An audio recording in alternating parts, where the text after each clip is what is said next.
Diffuser de fausses informations sur Internet peut parfois avoir des conséquences graves. À Ankara en Turquie, des rumeurs d'agression de femmes turques par des réfugiés ont circulé le 3 juillet dernier sur les réseaux sociaux.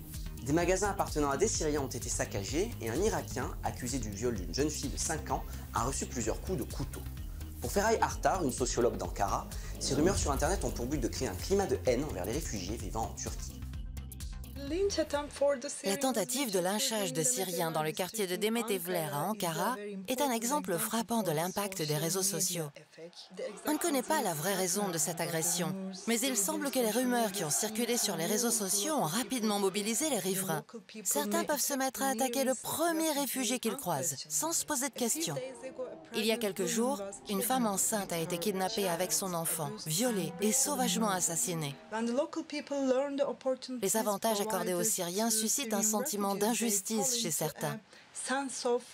Ils croient que les Syriens vivent dans de meilleures conditions qu'eux, et c'est là que les racistes interviennent. Ils propagent de fausses informations sur les avantages accordés aux réfugiés.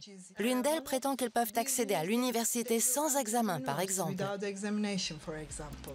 Les réfugiés syriens ont en effet certains avantages en Turquie. Ils ont par exemple accès gratuitement aux soins et perçoivent aussi des aides financières.